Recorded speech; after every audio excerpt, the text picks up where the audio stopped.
안녕하십니까. 제주사의 이슈를 속 시원히 소돌이해보는 소돌이 공론 무사마심 시간입니다. 오늘도 네 분이 패널과 함께하겠습니다. 안녕하십니까. 안녕하세요. 네, 안녕하세요. 예. 오늘 스튜디오는 새로운 얼굴들이 보이는데요. 지지난주죠. 예.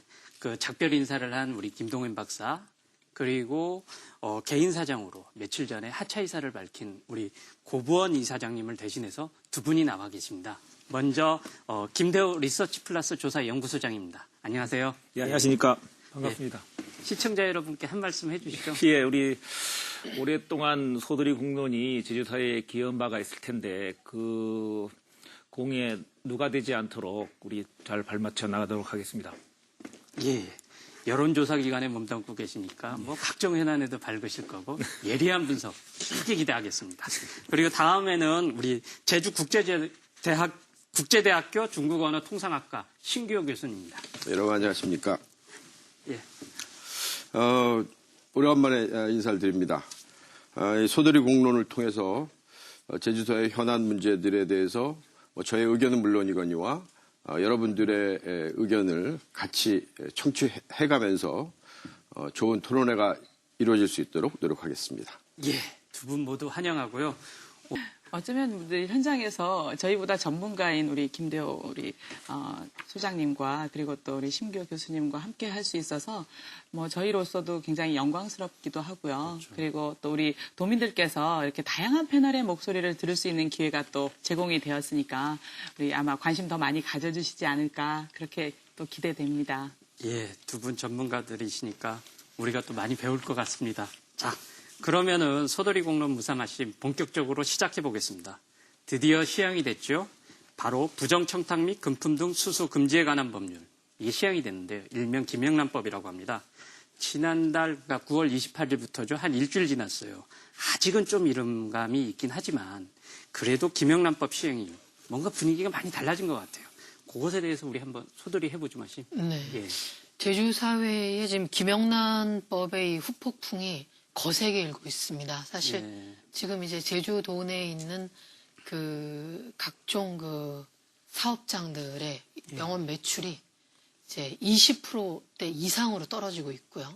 20% 매출. 이상 격감하고 있고 그 도민들이 느끼는 어떤 변화라는 건 굉장히 큰 것 같아요.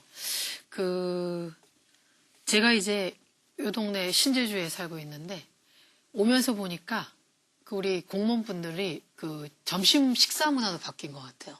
어떻게 바뀌었습니까? 예전에는 이렇게 떼거지로 단체로 몰려갔다면 이렇게 두 분, 세 분 이렇게 소수가 가고 그다음에 식사를 하시고 나서 테이크아웃 커피 같은 데 가서 이렇게 커피를 드셨었거든요. 예. 근데 편의점에 가면 이렇게 냉동 얼음에다가 이렇게 커피 부어서 먹는 거 있어요. 예. 1,000원짜리 좀 저렴한 거. 그걸 드시더라고요. 그러니까 확실히 지금 조용합니다. 요즘 여기 분위기가 조용해요. 저녁에도 조용하고 밤에도 조용하고. 밤에도. 하여튼 이 전반적으로 제주 사회에 몰아닥치는 이 김영란법의 이 거센 바람이 도민들로 하여금 체감할 수 있는 그런 변화로 다가오고 있는 건 분명한 것 같습니다. 어때요? 밤에는 확실히 조용할 수밖에 없을 것 같아요. 왜냐하면은 이게 사실 술을 마시게 되면은 3만 원을 훌쩍 넘기지 않습니까? 근데 술 마시고 술이 좀 취한 상태에서 더치페이라는 게 쉽지 않거든요. 우리 정서나 문화상.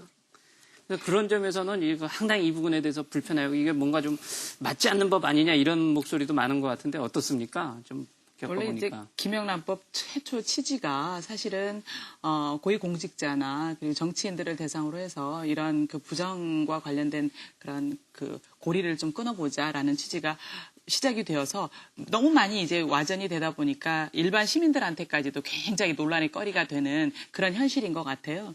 정치권을 한번 들여다봤더니 국정감사 끝나고 난 뒤에 국회의원들이 더치페이에서 밥을 먹는 장면이 있었고 또 시도지사들도 조찬회의 끝나고 나서 또 더치페이를 하더라고요. 그래서 이런 부분들은 국민들에게 보여질만 하다라는 생각은 좀 했고요. 그리고 또 그런 부분들 때문에 조금이나마 그동안 뭐 부정이라든지 아니면 여러 가지 청렴하지 못한 정치권에 대한 불신들을 조금씩 해소할 수 있는 거리는 되지 않을까라는 기대감이 좀 상승되는 부분도 있지만 현실적으로는 또 우리 이게 교육계, 언론인 모두 해당이 되는 부분이잖아요. 그렇죠. 그러다 보니까 뭐 소풍을 가는데 애들 유치원에서 소풍을 가는데 음료수 하나도 넣어서 못 보내고 선생님 도시락도 하나 못 보내니까 정서적으로 이건 너무 좀 불안하고 그리고 또 이건 좀 우리하고 맞지 않는 것 같다라는 그런 그 일반 시민들의 의견들도 굉장히 좀 있어서 지금은 뭔가 이게 확실하게 와닿지 않는 뭔가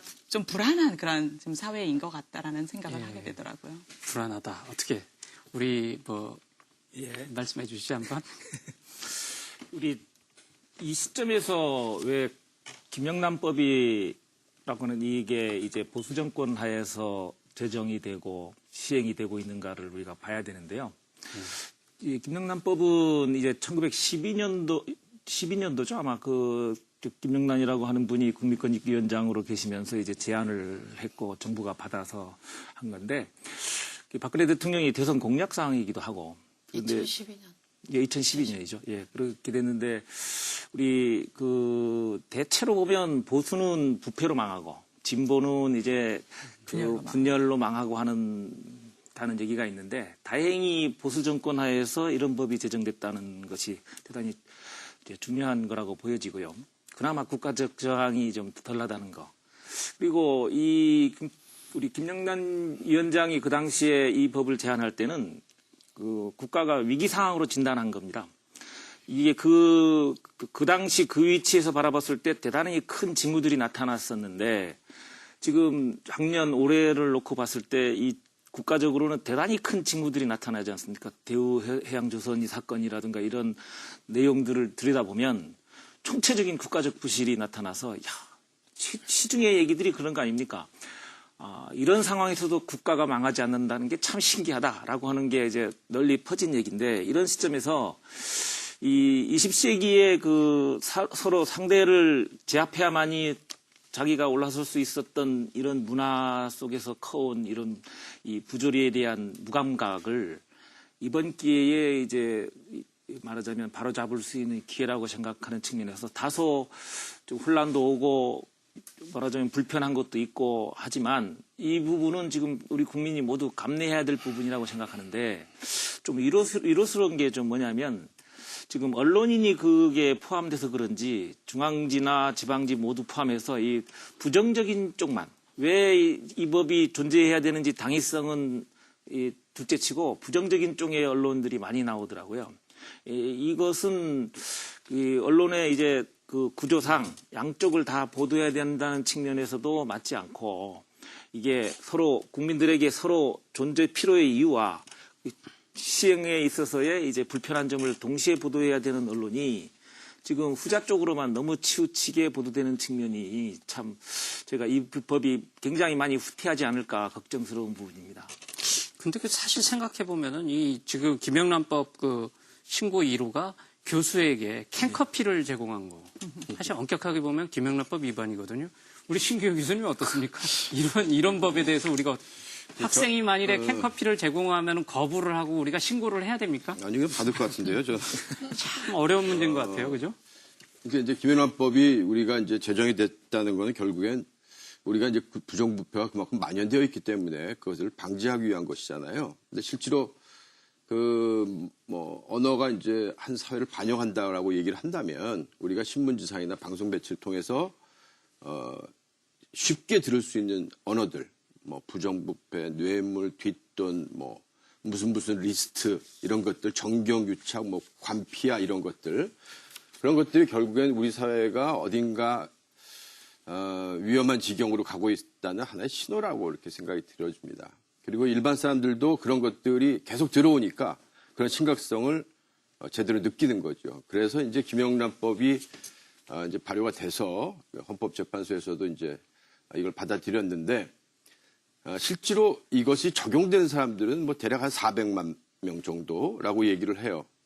근데 우리 인구가 한 5, 6천만 명 정도 되니까 400만 명에 안 걸린 사람이 거의 없는 그런 상황입니다. 그래서 불명예스럽게도 1호가 그 캔커피와 대학 교수가 돼가지고 좀 우스꽝스럽게 되긴 했습니다만 기본적인 취지가 이 사회를 좀 더 맑고 깨끗하게 만들자는 것이니까 우리가 이렇게 좀 혼란스러운 부분들은 조금 감내하면서 좀 기다려봐야 되지 않을까 이렇게 영국의 생각합니다. 그 교수님 말씀대로 영국의 저명한 일간지 일간지가 아니라 주간지 이코노미스트가 있습니다. 이코노미스트지가 발표하는 민주주의 지수가 있어요. 디모크라시 인덱스가 있는데 이 민주주의 지수에 의하면 약 한 5개 그 카테고리로 각 나라의 민주주의를 이제 계량화해서 척도를 측정을 하는데 그 지수는 대략 이렇습니다. 뭐 정치 참여, 뭐 그다음에 선거 참여율, 그리고 시민 의식, 그다음에 투명성,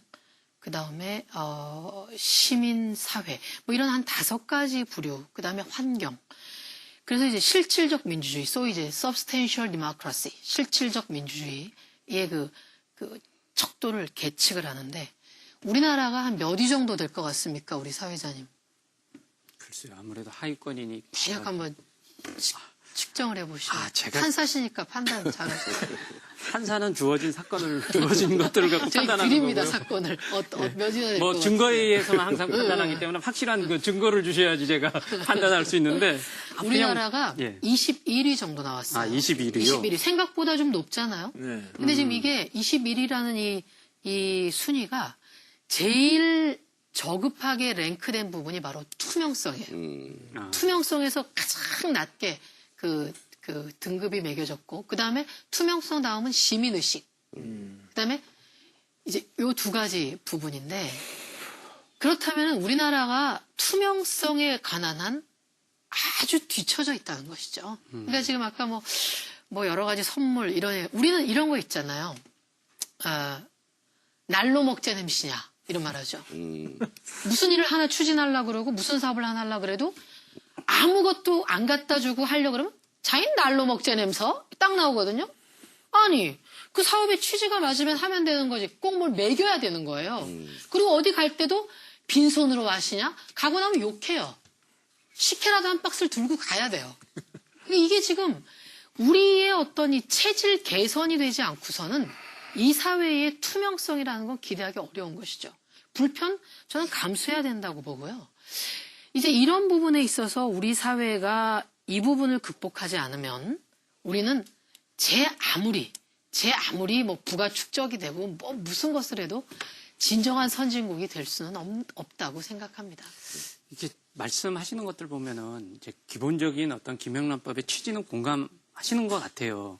근데 사실은 이 법률가 입장에 볼 때 이 법이 사실은 좀 문제가 좀 있는 법이거든요. 굉장히 뭐랄까 명확성의 원칙에 어긋나는 부분들이 꽤 있어요. 보통 일반인들이 생각하기엔 이제 350이라 그래서 350만 준수하면 괜찮겠지 그러는데요. 네. 예를 들면 직무 관련성이 있는 경우에는 일치 안 됩니다. 예를 들면 아까 말씀드렸듯이 교수 같은 경우는 직무 관련성 문제가 학생하고 그래서 캔커피 하나도 문제가 되잖아요. 그러면은 이 직무 관련성 조항 때문에 사실은 모든 사람이 다 적용이 돼요. 400만 명이 아니라. 예를 들면 근데 직무 관련성이라는 게 사실은 굉장히 애매모호합니다. 예를 들면은 민원 업무에 종사하는 공무원인 경우는 어떻게 보면 전도민이 대상이 될 수 있죠. 그래서 민원 업무 종사하는 공무원한테 제가 그냥 가서 캔커피 하나를 이렇게 드리더라도 이거 김영란법 위반이 아니냐라고 해석될 소지가 있고, 그리고 그렇게 굉장히 이 광범위하고 뭔가 이 다의적인 해석이 가능한 조항들이 있다 보니까 사실 그로 인한 혼란과 지금 불편들이 꽤 있는 것 같아요. 이게 구체적인, 그리고 이게 선례, 예를 들면은 뭐 국민권익위에서 이렇게 지침도 만들고 이렇게 그렇지만 이건 사실상 하나의 예일 뿐이거든요. 판례가 어떻게 갈지, 판례가 축적되지 않은 이상은 사실은 이게 잘못하면 코에 걸면 코걸이, 귀에 걸면 귀걸이식으로 가지 않겠느냐, 이런 문제도 있거든요. 이런 부분들에 대해서는 그러니까 이제 법적 완결성이 좀 부족하다 이런 말씀이시잖아요. 그렇죠. 조항 자체가 굉장히 포괄적이다 보니까 이게 판례에 의해서 이렇게 축적되기 전까지는 사실 이게 김영란법 위반인지 아닌지 애매한 사안들이 수두룩하거든요. 그러니까 지금 사실 그런 상황이긴 한데, 그래서 아마 일반 시민들도 굉장히 혼란스러워하고 있는 건 그렇죠. 맞는데요. 우리나라 사회가 전반적으로 학연, 지연, 혈연 뭐 이런 정말 뭔가 연결된 문화 때문에, 연줄 문화라고 하죠. 이 연줄 문화 때문에 사실은 부정부패가 더 만연할 수밖에 없는 그런 구조를 갖고 있었습니다. 그런데 힘없고 백없는 사람들이 사실은 연줄이 닿고 있는 사람들과 출발점에서부터 경쟁한다는 건 이미 이미 공정하지 못하다라는 걸 의미하거든요. 그렇기 때문에 저는 이번 김영란법을 통해서 굉장히 혼란스럽긴 하지만 이런 것들이 하나씩 그 사례가 모여지고 이런 것들이 성문화되고 이런 것들로 인해서 결국은 구체화된 뭔가 근거들이 마련이 되고 나면 결국 나중에는 모든 분들이 어떤 게 부정이고 청탁이고 금품 수수가 되는지에 대해서 이해가 되는 시점이 전 분명히 올 거라고 봐요. 그리고 또 그런 부분들 때문에 또 이런 부분들을 이야기하면서 오히려 딴 쪽의 의견들을 막 제시를 하거든요. 뭐 화훼농가나 아니면 뭐 어업인들, 농가들, 굉장히 농가들, 축산농가들. 축산 농가들 굉장히 이거 한우도 못 팔고 뭐 다 못한다, 꽃도 못 팔고 있다, 막 이렇게 이야기를 하는데 그 화훼농가 자체에서도 그런 그 대안들을 내놓으셨더라고요. 우리가 보통 볼 땐 꽃이라고 하면 누구에게 잘 보이기 위해서 주는 그 하나의 매개인 것처럼 생각을 하는데 그 화훼농가에서 어떤 전략을 이제 발표를 하셨냐면 나에게 꽃을 이라는 전략을 발표하셔가지고 한송이씩 매일 나에게 꽃을 줄 수 있는 그런 문화를 우리 사회에 한번 만들어보자 이런 이야기들을 하시면서 뭔가 이 김영란법으로 매출이 급감하는 거에 대한 대안을 제시를 해보는 사회. 저는 이런 사회가 오히려 좀 더 건강한 사회이고 그리고 또 발전적인 사회가 아닌가라는 생각을 해보게 되더라고요. 근데 과도하게 위축되는 면도 문제예요. 이게 김영란법 저촉 사안이 아닌데도 불구하고 사람들이 혹시 모른다 그래갖고 예를 들면 한 뭐 진짜 335도 안 되고 이렇게 하고 다 걱정하면서 그렇게 하시는 경우들이 많아요. 아예 그냥 선물도 안 주고 안 받기로 가버리고. 사회자님 말씀하신 대로 이제 이 김영란법은 우리 사회의 일종의 이제 극약 처방이죠. 이게 그렇죠. 지금 스웨덴이나 노르웨이, 핀란드 같은데 여러분 뭐 유럽을 가셔도 북유럽이건 서유럽이건 어느 기관을 내방을 하면요. 차 대접을 안 합니다. 아무것도 안 줘요. 네, 아무것도 안 줘요. 아무것도 안 주고 얘기하다 옵니다. 근데 우리는 쓴 커피 한 잔을 안 좀서 이러면서 이제 여긴 뭐라 이러면서 쓴 커피 한 잔을 안 내놔면서 뭐 이렇게 돼. 저는 이런 부분이 지금 그러니까 심지어 프랑스 국회를 제가 방문했을 때 사무총장을 만나도 안 줍니다. 제가 너무 목이 말라서 물 한 컵 달라고 하니까 주더라고요. 근데 이제 아까 말씀하신 대로 이 법이 포괄적이고 애매한 규정이 있지만 저는 이렇게 생각해요. 우리가 이 법을 어떻게 볼 수 있는가? 이 사회의 공정한 경쟁이라는 차원에서는 저는 반드시 필요한 법이라고 봐요. 왜냐하면 우리 미국의 그 affirmative action이라고 있지 않습니까?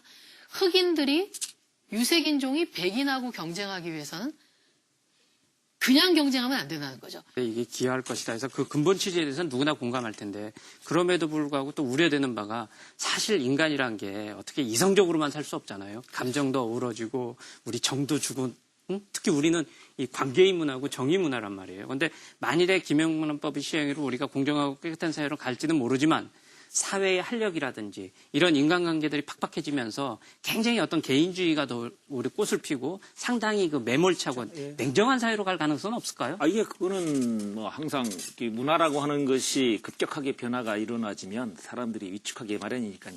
뭐 보니까 또 외신에서 그러잖아요. 이게 CNN 보도에 의하면 이제 우리나라에서 지금 김영란법의 시행으로 나타난 공직사회의 식사 문화를 보고 아주 뭐 식사 문화가 순식간에 바뀌었다고 표현을 하거든요. 그 전과 이 전과 후에 비포 애프터가 어떻게 다른가가 정면하게 드러나는 현상이거든요. 외신에서 바라봤을 때.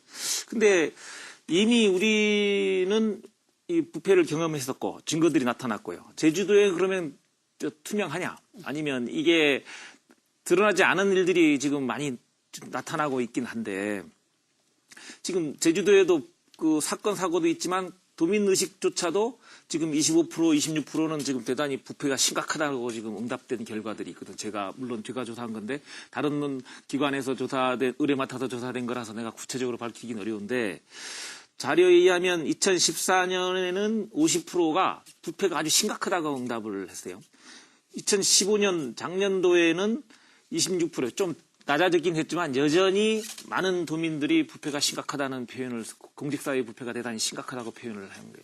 이게 이 사회에 어떤 데이터로 나타나느냐면 제가 자료를 이 토론 준비하면서 자료를 보니까 국가미래연구원인하고 동아일보에서 빅데이터 조사를 이제 분석한 내용입니다. 빅데이터로 분석한 2017년에 핵심 시대정신 예측 보고서라는 걸 냈는데요. 간단하게 소개를 드리면 우리 사회의 문제점으로 아까 얘기한 것이 이제 기득권 독식의 사회구조, 그 다음에 리더십 실종, 윤리의식이 없는 시민사회 등을 꼽고 있거든요. 이러면서 이제 국민이 요구하는 시대적 과제는 이제 책임, 공정사회라고 지적하시는 분들의 비중이 44%를 차지해요.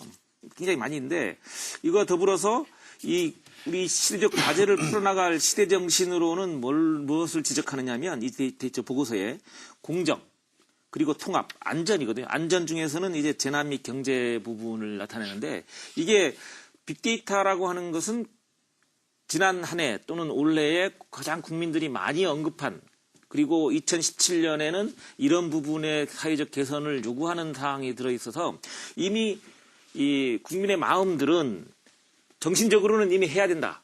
이런 쪽으로 해야 된다는 쪽이고 발언, 현실 속에서 발언 이제 불편하다. 이런 얘기를 하는 거예요. 이제 특히나 이 해당되는 사람들은 뭐 냉소적으로 사회를 바라보거든요. 이 캔커피를 뭐 이런 것도 되느냐 하면서 이 국가의 이제 법 제정을 아주 우습게 앓는 풍조들이 막 나타나고 하는 게 과거의 역량들이 아닙니까? 이 문화의 또 기득권을 놓치기 싫은 집단에 의해서 이런 희화화시켜버리는 것들이 벌어지는데 우리가 제대로 판단하고 불편해도 감수할 건 감수해야 된다고 봐야 봅니다. 제가 말씀을 좀 드리면, 그러니까 이 지금 김영란법이 우리 사회를 변화시키는 가장 핵심은 사실은 아래 뭐 캔커피라든가 뭐 공무원 몇몇들이 뭐 점심을 먹을 때 뭐 더치페이를 한다든가 이런 부분들이 있는 것이 아니라는 거죠. 문제는 우리나라의 경제 체제 자체가 이제 시장 경제로 되어 있긴 하지만 관주도에 의한 부분들이란 말이죠. 관에서 규제를 할 거냐 아니면 거기다가 좀 더 뭐 많은 부분을 줄 것이냐 하는 부분들이 굉장히 중요하기 때문에 거기가 바로 이 부정부패의 원상이 될 수 있다. 그런 것들의 고리를 끊어보자라는 건데, 예컨대 이제 싱가포르 같은 경우에는 처음에 이제 그 도시국가죠. 도시국가를 만들었을 때 부정부패가 굉장히 심했어요. 그건 왜 그러느냐? 관주도에 의해서 모든 경제체제가 이루어졌기 때문에 그렇단 말이죠. 그런데 이제 그 당시에 뭐 다 알고 있는 뭐 독재자죠. 독재자긴 합니다만은 여하간 그 통치자가 강력하게 부정부패에 대해서 손을 대기 시작했죠. 근데 거기에 핵심은 뭐냐면 하급의 문제가 아니고 상급의 문제라는 거죠. 그러니까 윗사람을 일벌백계를 하는 거죠. 그러니까 우리가 지금 이 김영란법으로 문제를 삼아야 될 것은 돈 몇 푼에 대한 문제가 아니고 그 뒤에 있는 더 큰 덩어리들, 그런 부분들을 우리가 이 사회가 어떻게 제대로 제거해 나갈 수 있느냐, 거기에 관건이 있지 않을까 이렇게 생각합니다. 근데 사실은 그 윗사람들이나 또는 이렇게 뇌물을 받은 거는 지금 실적법으로도 얼마든지 처벌이 가능하거든요. 그렇죠. 다만 이 적발되느냐 마느냐의 문제인데, 그럼에도 불구하고 우리 이 부패가 만연한 건 우리 문화 자체에 좀 문제가 있지 않느냐 해서 완전히 이건 문화를 바꾸는 법으로 가고 있습니다. 그런데 저는 뭐 긍정적인 건 생각하면서도 또 한편으로는 조금 허탈한 게, 예를 들면은 이제는 진짜 캔커피를 받아도 안 되고, 물론 그것이 실정법, 김영란법 위반이냐는 또 따져봐야 될 문제입니다. 왜냐하면 우리가 사회상규에 반하지 않는 행위다 해서 뭐 처벌을 안 받을 수도 있지만, 여하튼 간에 지금 김영란법 시행, 이걸 통해서 우리 사회가 좀 더 맑고 투명한 사회로 가기를 한번 기대해 보고요. 다음 주제로 넘어가 보겠습니다. 그 제주 국립묘지 조성과 관련된 그 쟁점인데요. 당초 내년 9월에 국립묘지 조성 첫 삽을 뜨기로 돼 있었는데 정부가 내년 사업비를 예산에 반영하지도 않았습니다. 그리고 안장 방식을 비성묘가 아닌 또 납골당으로 추진하고 있어요. 그래서 뭐 돈의 모은 가족들이 막 반발하고 그러는데, 이 국립묘지 조성과 관련돼서 또 일각에서는 이거 제주 홀대 아니냐 이런 이야기까지 나오고 있습니다. 이 문제에 대해서 어떻게 보시는지 패널 여러분들. 국민들은 한마디로 제주 홀대라고 느끼시는 것 같아요.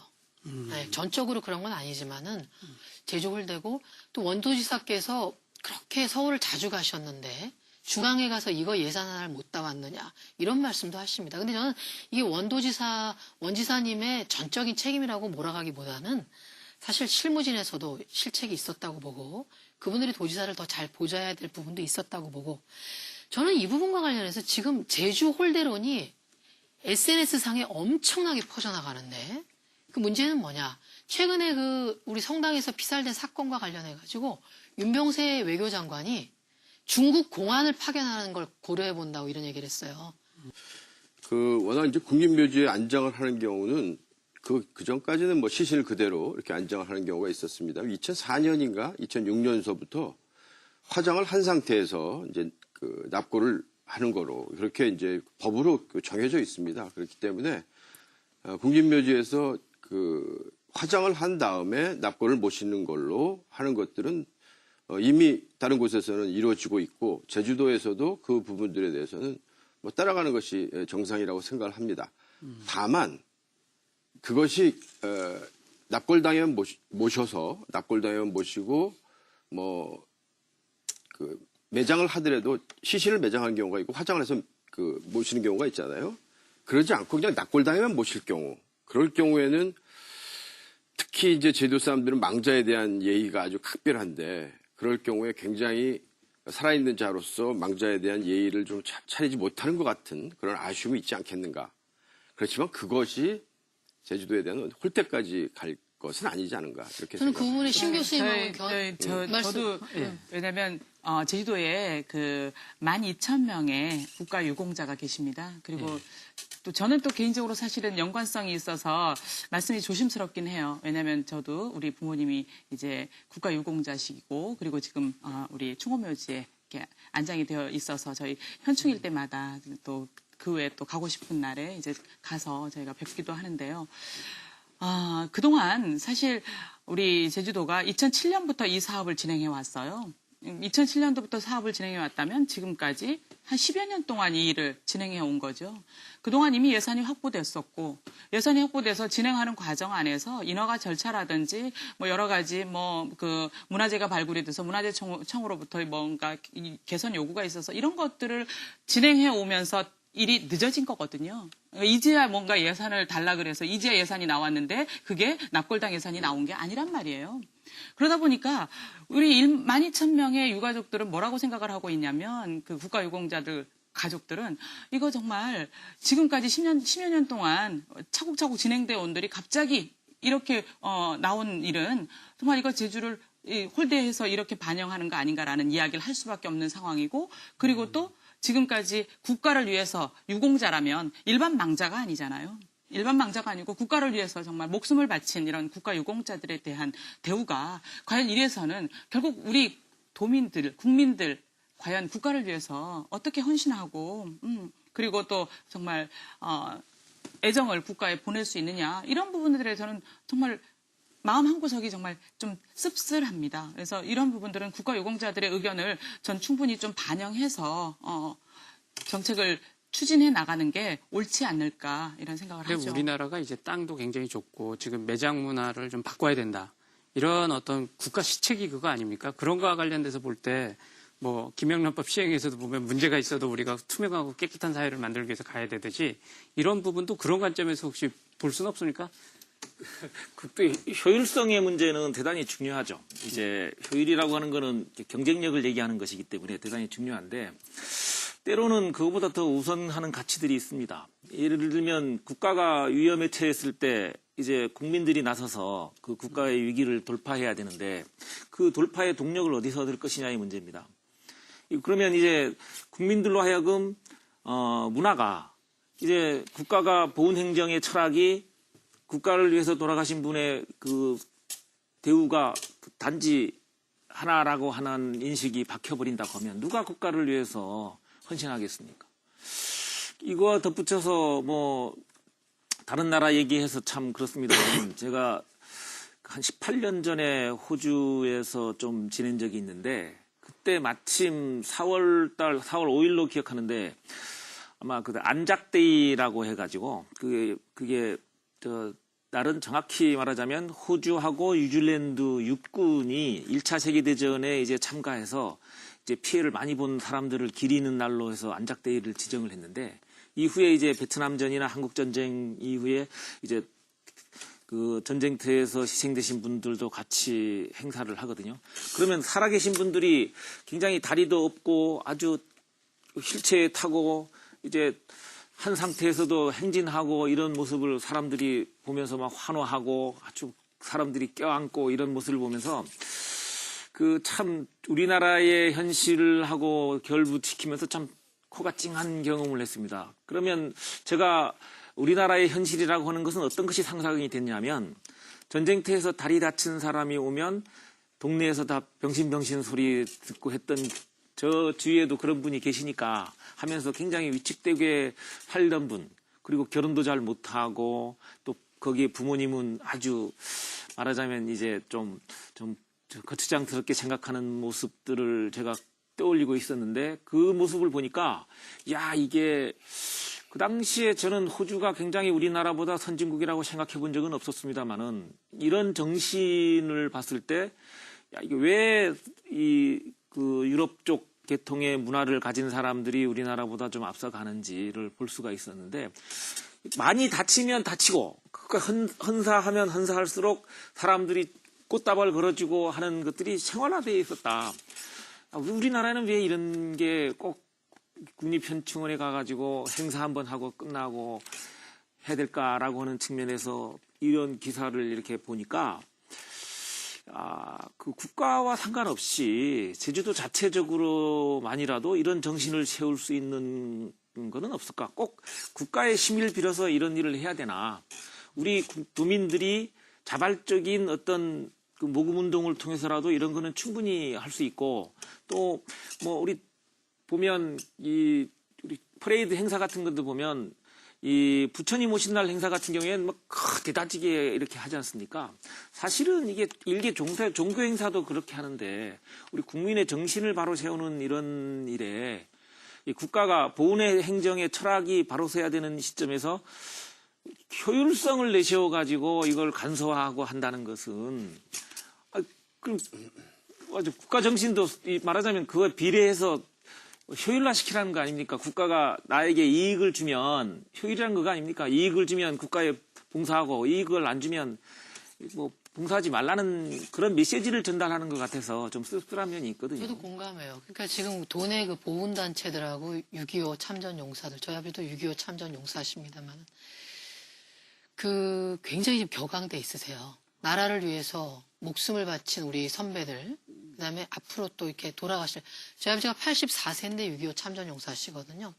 제주에서 상당히 이제 최고령 해군에 속하시는데, 저희 아버지도 그런 생각을 하시죠. 그러니까, 내가 죽으면 이제는, 나는 일반 이렇게 땅에 묻히고, 그리고 조국을 위해서 내가 목숨을 바치면서 싸웠는데, 나는 땅 한 평을 못 갖고 납골당에 내 의지와 관계없이. 저는 이것은 그분들에 대한 예우가 아닙니다. 저는 이 부분은 효일인이 이런 잣대로 얘기한다는 건 이거는 정말 예우가 아니고, 그 다음에 지금 이것은 도민의 정서를 정말 무시한 거예요. 제주도는요, 전통적으로 이 비성묘가 아닌 납골당에 지금 비중이 이렇게 많지 않습니다. 근데 왜 제주도만 이렇게 해야 됩니까? 이거야말로 제주 홀대죠. 그리고 아까 우리 김 소장님 말씀하신 대로 정말 이 제주도민의 정서를 이렇게 무시할 수 있을까? 예를 들면 지금 그 4.3 사건으로 피해를 입으신 우리 4.3 유족들 한번 가정에 한번 찾아가 보십시오. 아직도 그 희생자들의 유족들은 어려움을 감수하고 계신 분들이 많이 있어요. 그분들에게 물질적 보상도 필요하지만 정신적인 명예의 보상도 필요한 것 아니겠어요? 근데 그분들의 망자들의 마음을 이렇게까지 아프게 하고 앞으로 조국을 위해서 산화하신 분들 또 그 조국을 위해서 목숨을 바치면서 싸우신 분들에 대해서 벌써 무시하는 듯한 그런 대접을 한다면은 누가 조국을 위해서 싸우겠습니까? 실제로 우리 그 연평대전이나 지난번 우리 그 바다에서 북한과 교전하면서 뭐 여러 가지 음모론도 있습니다만 여하튼 조국을 위해서 돌아가신 우리 해군들에 대해서 그분들 가족들은 그래요. 이게 나라가 우리 가족들에게 할 행동이냐? 이건 개죽음이다. 이렇게 얘기하면서 울부짖잖아요. 다 못 살잖아요. 네. 사실 나라를 위해서 조국의 독립을 위해서 또는 애써주셨던 분들에 대한 평가가 박한 것도 맞고 또 선진국을 보면은 사실은 민주주의 국가라 그래서 굉장히 개인주의인 것 같지만 국가를 위해서 희생한 부분에 대해서는 굉장히 높이치고 인정을 해주더라고요. 존중을 하고. 그런 면에서 보면 참 우리나라가 그런 부분에서는 부족한 게 굉장히 많다. 이런 생각은 듭니다. 근데 지금 이야기를 이렇게 하는 거 보면 그게 또 제주 홀대하고도 연결돼 있는지 어떻게 생각하십니까? 아니 제주도는요, 지역이란 섬이라는 특성 때문에 지금 제주도에 국립묘지가 없는 거죠. 그러니까 국립묘지가 없다 보니까 사실은 다른 우리 육지 지역은 국립현충원이 있어서 정말 우리 유공자들이 정말 편안한 곳에서 또 여러 가지 국가의 혜택을 받으면서 안장이 되어 있는데 지금 우리 제주도에 있는 국가유공자들은요, 지역 정서 때문에라도 가족묘에 묻혀 있거나 아니면 우리 지역에 있는 7개 현충원에 나누어서 이렇게 안장이 되어 있습니다. 국립묘지 안장 자격이 되는 사람들도 이렇게 하고 있거든요. 그러면 그 부분에 대해서 국가가 먼저 나서서 제주도는 섬이라는 특별함 때문에 국립묘지를 만들어줘야 된다. 그리고 또 국립현충원까지도 고민을 해볼 필요가 있다라고 이야기를 해줘야 되는 판에 이것까지도 대폭 축소를 해서 예산 때문에 납골당으로 가는 게 앞으로 바람직하다. 이렇게 말하는 건 그 바람직은 과연 누구를 위한 바람직이고 그리고 결국 그 국가를 위해서 희생된 분들이 바람직하게 생각할 것인지는 도민들 모두 아마 이 공감대 정말 형성해봐야 되는 문제라고 생각해요. 지금 이렇게 새로운 안장 방식은 다 납골당으로 가고 있고 새롭게 조성되는 국립묘지들은 다 납골당 형태로 가고 있습니다. 그래서 그런 거 비춰볼 때 이걸 과연 제주만의 어떤 홀대로 봐야 되느냐 또는 전국과 다른 제주의 어떤 독특한 문화를 정부가 반영하지 않은 데서 오는 그런 문제가 아니냐 이런 식으로 접근도 가능한 건지. 저는 솔직히 보훈행정의 철학이 후퇴한 듯한 느낌에서 좀 불만인 것이지 그 방법상의 부분에 대해서는 이제 방법은 시대적인 상황이나 이게 쫓아갈 수밖에 없는 거기 때문에 한데 다만 저는 아까 말씀드렸듯이 이 방법이 그렇게 간소화되거나 효율적으로 하면 그에 반대급부로 뭔가가 있어야 되지 않습니까? 그건 공감합니다. 그런 부분이 먼저 선행이 되고 그걸 가지고 우리 그쪽에서 이해 당사자들에게 충돌이 발생할 지점이 있으니까 설명을 해주고 양해를 구하고 그렇게 해야 되는 거죠. 지금은 어떻게 비춰지느냐 하면 기사가 말하자면 정책을 제대로 홍보를 했는지는 잘 모르겠으나 어떻게 비춰지냐면 나의 죽음의 대가가 이 조그만 항아리 하나라고 하는 인식이거든요. 만약 그런 인식이 우리 사회에 팽배해진다면 그거는 심각한 문제입니다. 그러니까요. 누가 그러면 아까 말씀하셨듯이 누가 조국을 위해서, 국가를 위해서 자기 희생을 하겠어요. 정말 국가를 위해서 희생을 하고 그런 분들에 대해서 우리가 최대한 경의를 표하고 예우를 다하고 어떤 할 수 있는 것들을 해야 된다는 데선 공감을 하는데 과연 이걸 제주 홀대 문제로까지 바라볼 수 있느냐에 대해서는 저는 조금 퀘션 마크가 있는 거예요. 이번 6월 6일 날 저희 충원묘지에서 그 현충일 행사를 할 때 원지사께서 오셨어요. 근데 원지사께서 그동안 우리 제주 지역에 있는 국가유공자들이 늘 이렇게 염원처럼 국립묘지나 아니면 국립현충원이 이제 제주도에 생겨야 된다라는 것을 늘 염원하고 있었던 것을 알기 때문에 지금 그 차질을 빚고 있는 그 국립묘지에 대해서 차질 없이 잘 진행될 수 있도록 하겠다라고 말씀을 하셨어요. 네, 말씀을 하셨는데 불과 얼마 지나지 않아서 이런 것들이 다른 방식으로 이렇게 물론 안 되는 건 아니지만 다른 방식으로 한다는 게 사실은 공감대 형성도 없었고 그리고 또 아직 우리 정서에 그게 일반적이지도 않고 그러다 보니까 반발을 하는 거죠. 저도 이게 꼭 우리 제주도를 홀대한다라고 딱 집어서 이야기할 수는 없지만 그래도 제주도민의 정서를 반영하지 못하는 건 결국 홀대하는 거 아니냐 이렇게 생각을 하는 거라고 저는 그렇게 알고 싶습니다. 우리 사회자님이 그게 과연 제주 홀대라고 규정 지을 수 있느냐의 문제에서 그 인식의 문제 아닙니까? 자라보고 놀란 가슴이 소떡붕 보고도 놀라는 거 아닙니까? 그동안에 제주도가 굉장히 많이 홀대를 당했다고 하는 인식이 피해의식의 표현인 것이죠. 그러면 그렇게 인식하는 사람이 죄입니까? 그렇게 인식하게 만든 사람이 죄입니까? 그런 측면에서 인식하는 사람의 죄가 더 크다면 이런 문제를 제기했을 때도 그런 반응이 올 거라고 예상하면 더 신중히 이렇게 자세하게 설명드리고 해야 존중해 주는 거 아닙니까? 서로 개인도 그렇게 존중해 주는 건데 국가는 국민을 위해서 서비스하려고 존재하는 집단이 그렇게 독재자처럼 해버리면 그게 그 원지사께서 그렇게 말씀하셨네요. 제주에 걸맞는 친환경 명품 국립묘지. 국립묘지. 그러니까 이 단순하게 납골당으로만 한다는 건 진짜 문제가 있는 것 같고 설사 화장을 한다 하더라도 일단 묘지석은 있어야 되겠죠. 그래야 납골당에 가서 보는 거 하고 그 묘지석이 있는 데 가서 거기에서 예를 갖다 갖추는 거 하고는 근본적으로 좀 다른 거니까 이런 부분들은 좀 그 제주도의 특별한 정서 이런 것들을 생각해서 좀 제대로 만들어야 되지 않을까 이렇게 생각합니다. 지금 원지사 입장을 조금 바꾸시는 것 같아요. 원지사께서 지금 뭐라고 얘기했냐면 친환경 명품 제주 국립묘지라 그랬어요. 예. 좀 이렇게 좀 너무 이렇게 요란 떨지 말고 지금 제주도민들은 한마디로 납골당은 수용할 수가 없어요. 그래서 수용할 수 없는 거를 뭐 현대인이 무슨 명품인 이런 걸로 치장하시지 마십시오. 예? 제주도민들은 납골당에 부모님 못 모십니다. 예?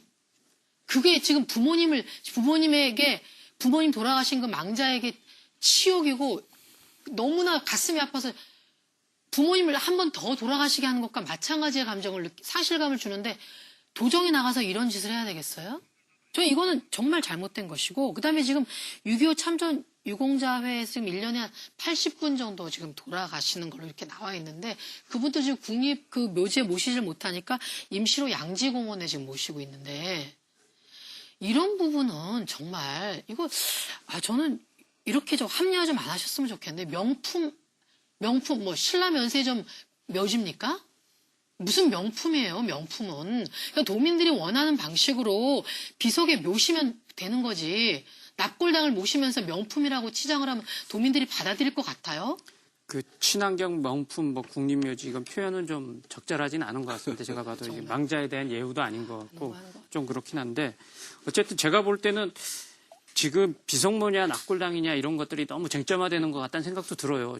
어차피 물론 이제 우리가 어떤 매장 문화가 굉장히 있고 망자에 대한 예우가 있지만 큰 방향으로는 사실은 이 납골당 쪽으로 가야 되는 거거든요. 근데 그런 부분에 있어서 아까 말한 망자에 대한 예우를 떨어뜨린다든지 또는 그런 어떤 그만한 배려가 안 된다든지 이런 부분에 대해서 보완할 수 있는 그런 어떤 장치들이 마련되면서 장기적으로는 가야 되는 게 아니냐. 그리고 사실 제주올드 부분이 이렇게 나오는 이유는 여태까지 중앙정부가 역사를 보더라도 제주올드 엄청 했습니다. 그러니까 우리가 그런 피해의식이 있으면은 그것에 대해서 중앙정부도 감안을 해서 좀 우리를 존중해주고. 그럼요. 우리 원하는 구가 아닙니까? 제주도민을 존중해달라. 예. 그런 부분에 대해서 좀 중앙정부도 신경을 쓰고 우리 도지사도 제주도민의 자존심을 걸고 자존을 걸고서 좀 대처를 했으면 하는 그런 바람이 좀 들기는 합니다. 하여튼 이 문제가 간단한 문제는 아닌 것 같은데요. 그래도 우리가 한번 고민해 봐야 되지 않을까 싶네요. 그러면은 하다 보니까 다음 주제로 좀 넘어가 봐야 될 것 같아요. 그 원도심 활성화 문제를 한번 논의해 봅시다. 이게 원도심 문제가 사실 제주시의 제주도 차원에서 또 제주시의 오랜 수건 사업인데 제주도에서 보니까 얼마 전에 공청회를 했어요. 그래서 한 10년간 올해부터 2025년까지죠. 이제 사업 초안을 발표했습니다. 10년간 추진될 사업 초안. 보니까 그 사업비가 국비를 포함해서 3,577억 원 엄청나네요. 그래서 기대도 크고 그런데 정말 이게 제대로 쓰일까 걱정도 됩니다. 여기 대해서 우리 한번 소돌이 해보죠, 마심. 네. 누가 먼저 말씀하시겠습니까? 한번. 예, 제가 예. 얘기할까요? 이 공청회가 지난주에 20일 날인가 아마 있었던 걸로 기억하고요. 거기에 이제 목적이라고 제시된 게 이제 원도심 도시 재생 전략 계획을 수립하는 건데 이 전략이 이제 전쟁 용어지 않습니까? 이제 이렇게 하는데 말하자면 지금의 상황을 되게 위기 상황으로 보고 이걸 돌파하기 위해서 계획을 세운다 이런 뜻인 것 같은데 대상 지역은 뭐 잘 알다시피 구도심이라고 그래. 예전에 원도심. 화려한 지역이었죠. 1도 1동, 2도 1동, 뭐 용담 3도 1동, 2동, 3도 용담, 2동 이렇게 돼 있는데 건입동 뭐 이런 게. 이게 이 사실상 예전에는 구도심으로 보고서들이 많이 나갔고요. 지금은 근래에는 원도심으로 해서 보고서들이 많이 나갔는데 구도심과 원도심 재생과 관련한 기존의 사업이 엄청납니다. 예산 투입된 것도 굉장히 많은데 이게 도지사가 바뀔 때마다 또는 시장이 바뀔 때마다 이런 일을 반복하거든요. 자, 그러면 계속 이런 게 관심을 가지는 건 좋습니다. 특히나 이 원도심 활성화 문제는 원희룡 도지사가 도지사 출마 선언을 이제 관덕정 앞에서 했잖아요. 물론 그거에 대해서 비판적인 얘기를 하는 분도 많으시는데 어쨌든 도지사가 되시면 원도심에 대한 관심을 많이 가지고 여기를 반드시 살려내겠다는 말씀을 그 자리에서 하셨거든요. 예, 그래서 그 일환으로 관심을 많이 꾸준히 가지시고 해서 이제 공청회를 했는데 저도 기대를 많이 했습니다. 아, 좀 다르지 않겠나 했는데 이 용역하고 하다 보면 이제 버무리고 하는 비빔밥이 다 똑같아져 버린 거예요. 그래서 실망이 좀 큰데 말하자면 이 원도심의 원이라고 하는 것은 어느 시점을 기준으로 할 겁니다. 조선시대에 잘 나가던 시대에 관청도 많고 상권도 발달하고 하던 시대의 어느 시점을 기준으로 할 것인데 이제 그 시대의 지력이 다해서 또는 생명력이 다해서 이제 다른 데로 지세가 옮겨간 거 아닙니까? 옮겨가고 이제 시청도 옮기고 관공대학도 옮기고 하니까 이제 그쪽에 말하자면 매력물이 다 떨어져서 지세가 약해지니까 여기에 그동안 동문시장 살리기, 서문시장 살리기, 용담일동 같은 경우에는 가구의 거리, 다른 뭐 건입동 얼마나 많은 사업들이 이루어졌습니까? 그렇다면 이런 전략을 세울 때는 과거에 어떤 계획을 가지고 예산을 투입했더니 이런 결과가 나오더라 라는 것을 먼저 분석을 하고 그리고 사업 계획을 넣어야 되는 거예요. 효과가 큰 것들은 큰 것대로 그리고 효과가 적지만 정주 인구가 요구하는 사항들은 이제 넣기도 하고 하면서 말하자면 점점 원조식 재생 사업이 발전되고 있구나라고 하는 느낌이나 인상을 받아야 되거든요. 그래야 사람들이 도와주기도 하고 공감해주기도 하는데 맨 그 자리예요. 제가 용담 일동에서 살 때 거기에 주민자치위원하고 발전위원 협의하면서 제가 주제 발표를 하기도 했거든요. 용담에 태어났수가? 아니 그렇진 않습니다. 주제 발표하기도 했거든요. 그게 2006년도니까 거의 한 10년 전의 얘기들이거든요.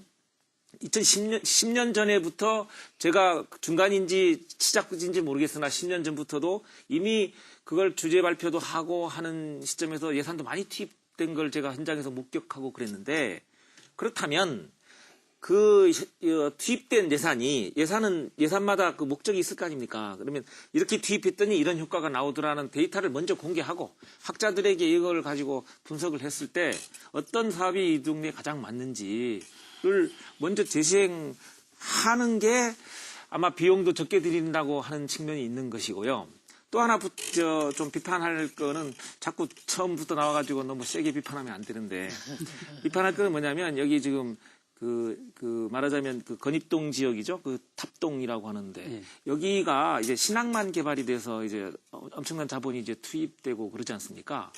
원도심은 지향하는 게 말하자면 조선시대랄지 이제 역사와 문화를 지향하는 쪽으로 가고 있고 그쪽에 지금 신항만 개발 계획을 보면 아주 최첨단으로 가고 있는 거예요.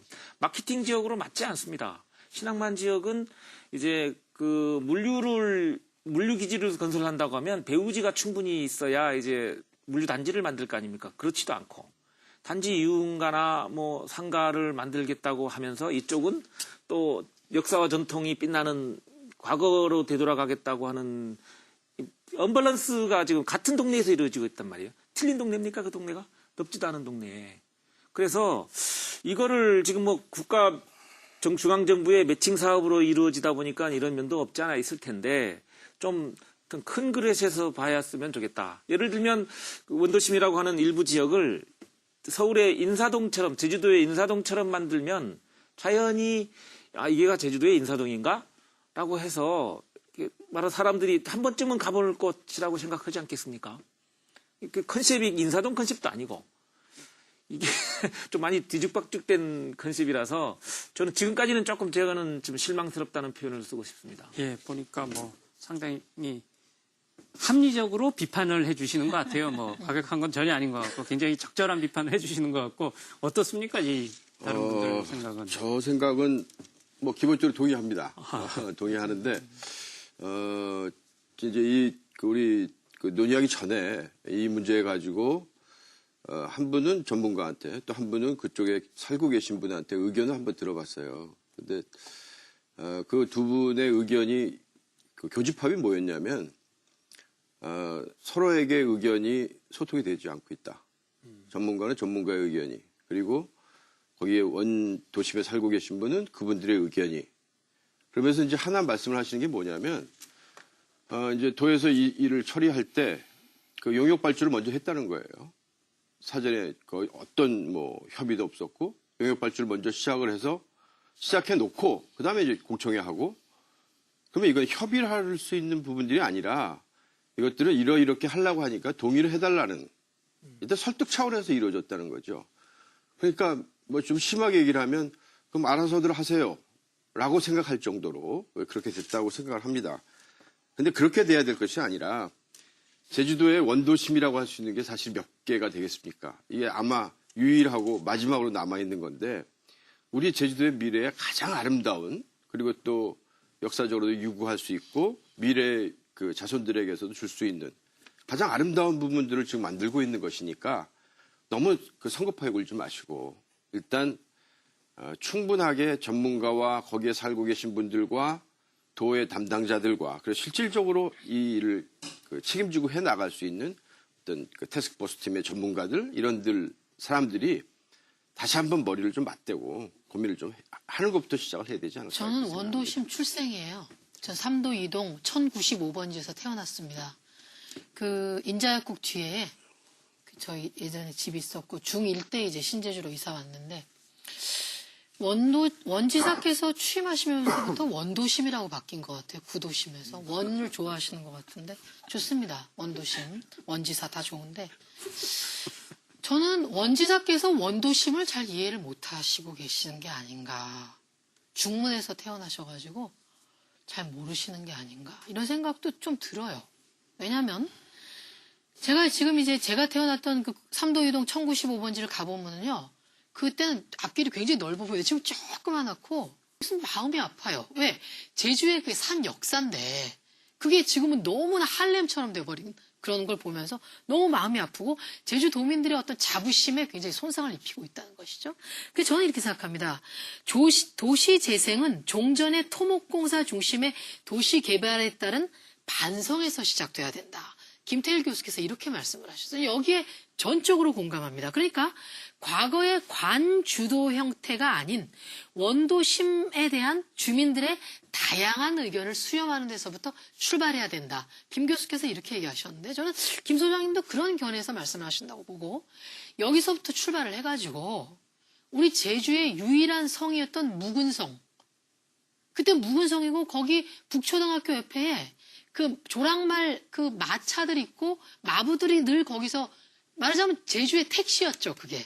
그리고 저 늘 초등학교 저기 학교 등교하면서 말똥 냄새 맡으면 학교가 하나수다게. 그러니까 그 원도심에 대한 어떤 제주민들의 긍지 이것을 살리는 방식으로 가지 않으면 안 되고 그다음에 아울러서 아까 우리 김 소장님도 비슷한 견해 말씀해 주셨는데 역사학자들 그리고 제주의 우리 선배들의 증언과 역사 사료를 고증함으로써 원도심의 과거 형태를 가장 부활시키고 재생할 수 있는 형태로 가지 않으면 이것은 제주도민들의 마음을 또다시 아프게 하는 개발 논리로밖에 보이지 않는다는 것이죠. 지금 많은 말씀 해주셨는데요. 대부분 다 아마 제주도민이라면 공감하는 이야기일 겁니다. 그런데 저는 한 가지 좀 그래도 긍정적으로 좀 본 거는 뭐냐면 기존의 원도심 정책은요. 대부분 나오면 원도심 활성화 정책이라는 이름을 달고 나왔었어요. 근데 이번에는 그래도 명칭이 좀 달라졌죠. 재생 사업이라는 도심 재생 전략 뭐 이렇게 얘기했어요. 전략이라는 말이 군에서 쓰는 말이다, 전쟁에서 쓰는 말이다라고 하셨는데 그만큼 시급하다라는 의미가 포함되어 있다고 하니까 저도 오늘 내심 그래 우리 도정이 굉장히 시급하게 우리 도심을 재생하고자 하고 있구나. 그리고 또 그에 맞춰서 또 한 3,500억이나 되는 아주 큰 예산이 투자가 되고 있으니까 정말 뭔가 좀 달라지겠구나라는 기대감이 없지 않아요. 그런데 우리 원도심 하면요. 저를 포함해서 아마 여기 계신 분들은 대부분 그런 생각을 할 겁니다. 우리 원도심에 대한 기억은 대부분 다 추억이고 그리고 애정 어린 그런 생각들이 새록새록 나죠. 그렇기 때문에 어쩌면 이런 사업들이 필요하다라고 옆에서 저희들이 박수도 쳐주고 그리고 또 그 시절에 우리 원도심이 갖고 있던 문화 이런 것들에 대한 향수가 많이 이제 우리 제주도를 찾는 사람들에게도 알려주고 싶은 그런 부분이 있다라고 생각이 들어져요. 근데 원도심 전략을 한번 살펴보면 좀 아까 말씀대로 의심이 된다라는 거죠. 뭐 정말 그 신항만과 연결해서 뭐 무슨 뭐 아울렛을 짓는다거나 뭐 이런 부분들까지도 물론 고민을 하고 있다 하니 물론 원도심에 많은 사람이 와서 활성화되는 부분들도 고려를 하다 보니까 이런 정책을 같이 맞물려 가는지 모르겠지만 제주도가 관광 사업이 그 성장 동력이라는 것 때문에 너무 원도심의 재생을 관광 사업과 연결시키는 건 아닌가 이런 그 좀 우려가 돼요. 그러니까 원도심을 재생할 때는 원도심을 보고 싶은 사람 그리고 우리가 보여주고자 하는 원도심을 보여주는 게 맞는 거지. 많은 사람들이 관광지로 만드는 원도심은 저는 거기에 살고 있는 주민이나 우리 제주도민들이 바라는 방향은 아니라고 생각을 하거든요. 그렇기 때문에 우리 원도심 재생 사업의 목표를 좀 더 구체적으로 설정을 해서 도민들을 설득하고 그리고 또 전문가에게 방안을 제시할 수 있도록 요구를 하면 어떨까라는 생각을 해요. 아까 우리 심 교수님 말씀 중에 정말 가슴이 아픈 소리가 교집합이라는 게 다행히 교집합이 있구나라고 생각하면서 들었는데 그 교집합이 서로 소통이 안 된다는 거라는 건 너무 안타까운 일 아니지 않겠습니까? 우리 제주도에 같이 살고 있는 사람들 그리고 제주도를 정말 잘 사는 제주도로 만들고 싶고 정말 삶의 질이 높은 제주도로 만들고 싶은 많은 사람들이 그 교집합을 들었을 때 얼마나 실망감이 크겠습니까? 이런 부분들이 반영이 되는 그런 정책이라야 우리 도민들이 박수를 쳐주고 그리고 또 함께 할 수 있지 않을까 생각이 들어요. 그 원도심 재생 사업 자체에 근본적인 문제가 있다고 생각을 해요. 지금 도시계획이나 특히 도시재생 사업에서 일반적인 추세는 뭐냐면 이 하이상달이거든요. 네. 예. 위에서 아래로 이렇게 내려가는 탑다운 방식의 계획 도시재생 사업은 이제는 한물 같습니다. 예, 이제는 왜냐하면 그 지역에 거주하는 주민들이 가장 그 사업에 영향을 받잖아요. 그렇기 때문에 어쨌든 하이상달의 방식으로 가야 되는데 이것에서 근본적으로 주민이 의견이란 게 사실은 주도적으로 주민들이 만들어내고 그걸 전문가들이 서포트하고 지원하고 도가 지원하고 이런 방식으로 가는 것이 FM인데 지금 그 방식을 완전히 무시하고 맞습니다. 아까 얘기 들어보니까 이미 용역을 통해서 다 만들어 놓고서 사실 뭐 공청회니 주민의견 수렴 절차는 하나의 요식적인 절차로 네. 전락해버렸잖아요. 네. 이런 방식의 어떤 그 도시계획이라든지 개발 사업이라든지 재생 사업은 이제는 그만해야 될 때가 온 거거든요. 그러니까 저는 원도심 이 재생 사업에서부터 이제는 이 도시계획이나 이런 재생 사업의 패러다임을 완전히 바꾸자. 도가 주도하는 사업 하지 말자. 여기 보면은 1도 이동, 2도 이동, 3도 이동, 용담 일동, 뭐 건입동 있잖아요. 거기에서 협의를 꾸려서 정말 그 지역 주민들이 우리가 어떻게 이 재생 사업을 할 것인가를 그림을 그려내고 필요한 부분들은 보니까 제주도가 지금은 또 그 마을 만들기 종합지원센터 뭐 이런 것도 만들어져 있습니다. 이런 부분에서 적극적으로 지원을 해서 그림을 만들고 예산을 만들어서 올리면 도에서는 이게 가능한지 아닌지 이걸 따지면서 다시 조율을 해서 이렇게 가야 되는데 완전히 근본이 틀렸다고 봐요. 그래서 그러다 보니까 저기 앞에는 신앙만 만들어 놓고 첨단으로 가고 뭐 유흥 한락지대 만들어 놓고 또 한편으로는 뭐 역사를 복원한다니 하는 그 넌센스 같은 일들이 벌어지는 거 아니겠습니까? 그러니까 처음부터 저는 근본부터 이건 다시 봐야 된다. 그리고 철저하게 하위 상달 형태의 어떤 그 사업으로 가야 된다. 그리고 우리는 이제 그럴 때가 된 것 같아요. 그 정도로 이제 성숙해지지 않았나. 근데 조금 제가 JIBS에도 말씀드리면 예전에 100년 그 미래 설계에 관련된 특집에서도 그런 얘기들이 수없이 나왔거든요.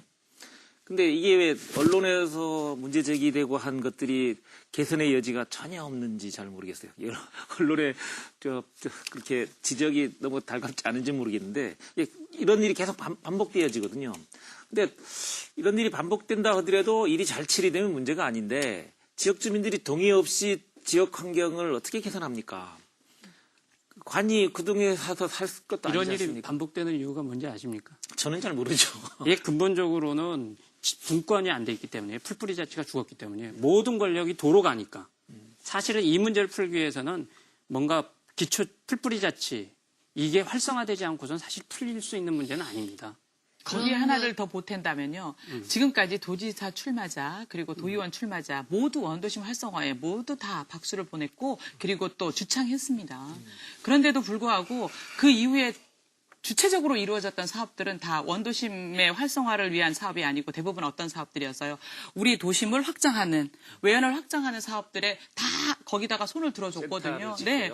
그래서 굉장히 우리 도심이 굉장히 확장되고 팽창된 그런 모습을 갖고 있어요. 그러다 보니까 원도심이 정말 사람이 발걸음이 떨어지고 그럴 수밖에 없는 거죠. 이렇게 개발업자들하고 결탁이 돼가지고 사실 만들어낸 게 결국 우리 지방자치의 적폐 아니겠습니까? 지금 그 제주일보에서 이런 보도가 나왔어요. 아까 우리 사회자님 말씀하셨는데 질 낮은 지방정치 제주시 양극화를 불렀다.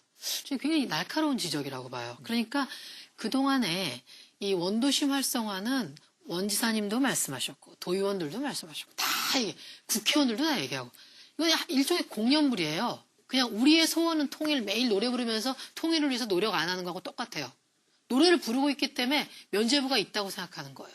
이거 그냥 툭 던져놓고 노력은 안 하는데 문제는 뭐냐면 지금 제주에서 선거로 당선된 여기 도의원 여러분들이 제주의 그 외곽의 토지주의의 표를 의식한 나머지 자꾸 이제 그 개발 열기를 더 야기시켰다는 거죠. 그러면서 이제 아까 말씀한 대로 사유재산권 보호를 명분으로 이 외곽 지역에 대한 어떤 건축 규제를 푸는 쪽으로 자꾸 해왔고, 그러니까 결국 원도심에 밀집된 인구들이 어떻게 됩니까? 저처럼 신제주로 이사 오고 다 거기 인구가 유출이 돼버린 거예요. 그러면서 원도심 공동화 현상이 일어났고, 지금 여러분 원도심 한번 가보세요. 많은 분들이 연로하신 노령 인구층들이 많이 계십니다.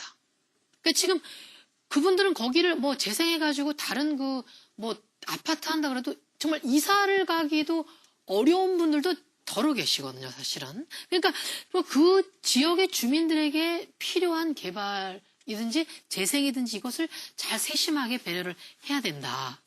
이런 분이고, 제가 어제 그 프린지 페스티벌이 원도심에서 열려가지고 갔다 왔는데, 거기 분들이 여쭤봤어요. 여기 예산도 막 투입된 데서 하는데 어떤 좀 돌아올 거 남수가 안 한 뭐라 하냐면은 그런 거에도 왜 우리하고 그냥 아무 상관없인 건 알마에. 그분들은 어떻게 생각하냐면 또 예산이 투입돼가지고 여기를 어떻게 한다는데 정작 나한테는 별로 안 돌아올 것 같고 돈은 다 어디로 감신고 이런 의구심들을 갖고 계시다는 것이죠. 그 말씀 들어보니까 한번 제가 김대호 소장님 여론조사 전문이시니까 지금 원도심에 거주하는 주민들을 대상으로 해서 정말 주민들이 무엇을 원하는지 어떤 심층적인 조사를 했거나 그런 것들이 좀 있습니까? 저도 그런 과업을 많이 수행을 했습니다. 도의회 맡아서도 그런 일을 진행해 보기도 하는데, 일단 정주 인구들의 그 정주 환경 만족도는 대단히 떨어지고요. 아실 겁니다. 그 중에서도 교통 문제나 이런 부분에서는 최소 5점 만점에 2점에 해당되는 정도로 대단히 낮고요. 정주 환경이 낮겠다 보니까 사람들의 이 자부심이 좀 떨어진다고 응답하시는 분들이 있고요.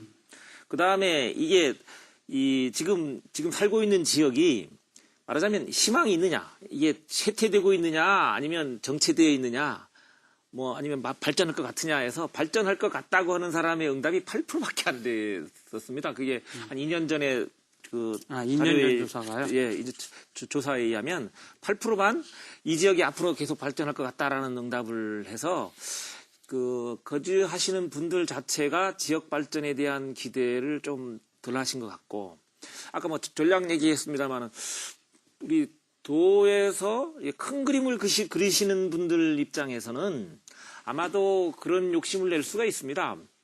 어떤 욕심이냐면 지금 제주도가 도민이나 관광객들이 이제 왔을 때 제주에 대한 이미지가 대부분 다 이 자연 환경에 대한 이미지 또는 호감이 많거든요.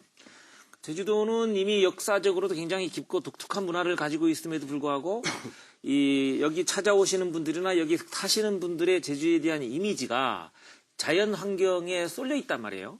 그거는 후손들이 그 역사와 문화를 이제 담아내지 못하고 그걸 생활 속으로 가져오지 못했다는 뜻이 되는 거거든요.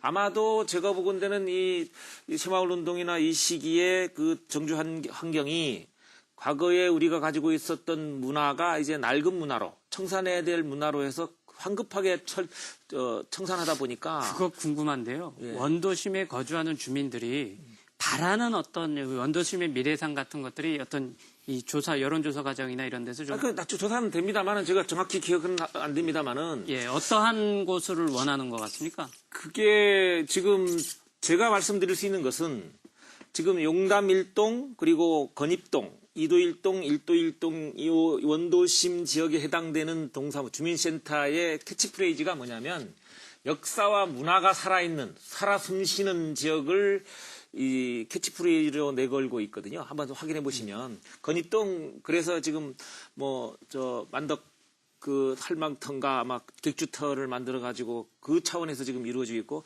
용담동도 마찬가지고 1도 1동하고 2도 1동은 제가 구체적인 사례는 잘 모르겠습니다만은 이루어지고 있는데 아마 이 네 지역이 이런 공통 분모가 있다고 하면 네 지역 공동으로 그분들은 이게 지금 마을발전위원회나 그 중자치위원들이 이걸 다 공감하고 있거든요. 그럼 마을에 공감대가 형성됐다는 뜻이기 때문에 내 지역의 대표 아니면 내 지역의 모든 연석 회의를 하든지 해서 역사와 문화가 살아신다고 하는 뜻이 뭘까?